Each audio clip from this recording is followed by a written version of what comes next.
दोस्तों नमस्कार। नरेंद्र मोदी सरकार की चर्चित योजनाओं में शुमार इलेक्टोरल बॉन्ड्स यानी चुनावी बॉन्ड्स योजना पर रोक के सुप्रीम कोर्ट के फैसले का असर बहुत दूरगामी होगा। चुनावी बॉन्ड्स के जरिए औद्योगिक घरानों द्वारा दिए गए मोटे चंदे का कच्चा चिट्ठा अब सार्वजनिक हो जाएगा। तभी पता चलेगा किस किस औद्योगिक घराने ने किस किस राजनीतिक दल को कितना चंदा दिया।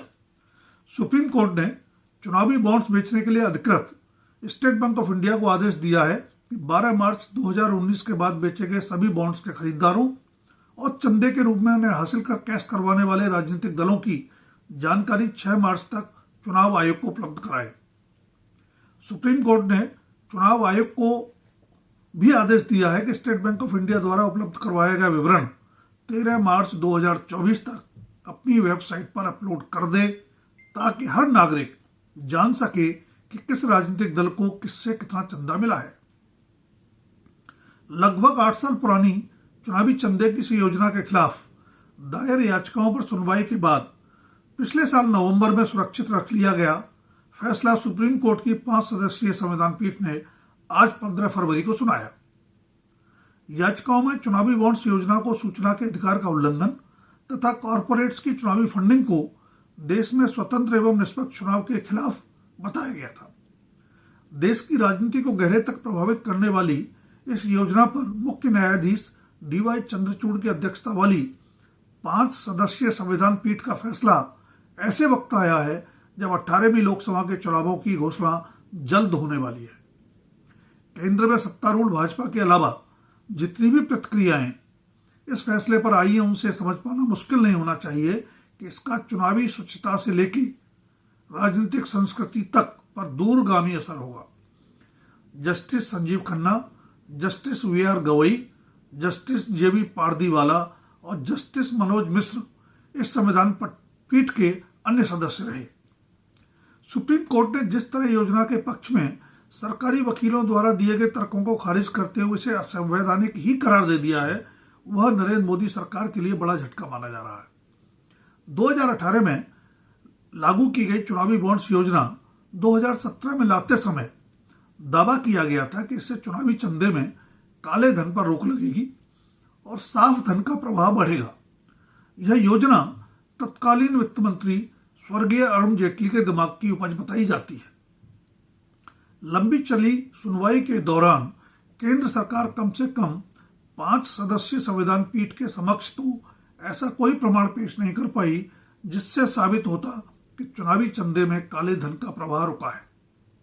इसके विपरीत संविधान पीठ ने अपने सर्वसम्मत फैसले में माना कि मोटा चंदा देने वालों, खासकर औद्योगिक घरानों के नाम उजागर न करने से तो चंदा देने वाले और लेने वाले के बीच एक दूसरे को लाभ पहुंचाने की साठगांठ होने की आशंकाओं को ही बल मिलता है। संविधान पीठ ने अपने फैसले में टिप्पणी की है कि काले धन पर रोक लगाने के और भी कई विकल्प हो सकते हैं। देश की सर्वोच्च अदालत ने स्पष्ट कहा कि मोटा चुनावी चंदा देने वालों की पहचान गोपनीय रखना सूचना का अधिकार और संविधान के अनुच्छेद 19(1)(a) का उल्लंघन है। ध्यान रहे कि योजना से पहले 20,000 रुपए से अधिक चुनावी चंदा देने वालों की पहचान उजागर करना अनिवार्य था, लेकिन चुनावी बॉन्ड्स योजना लागू करते समय सूचना का अधिकार, जनप्रतिनिधित्व कानून, आयकर कानून और कंपनी कानून समेत कई कानूनों में संशोधन किए गए।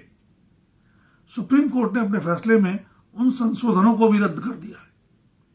सुप्रीम कोर्ट ने चुनावी बॉन्ड्स योजना पर तत्काल प्रभाव से रोक लगाते हुए अभी तक कैश न करवाए गए बॉन्ड्स वापस करने का भी आदेश दिया है। लागू किए जाने के बाद से ही कुछ कानूनी जानकार तथा सिविल सोसाइटी के लोग इस योजना पर सवाल उठाते रहे। बाद में जब इसके परिणाम स्वरूप सत्तारूढ़ दल भाजपा को मिलने वाले चंदे में भारी वृद्धि हुई तथा विपक्ष को मिलने वाला चंदा घटता गया, तब राजनीतिक दलों ने भी योजना की असली मंशा पर सवाल उठाना शुरू किया।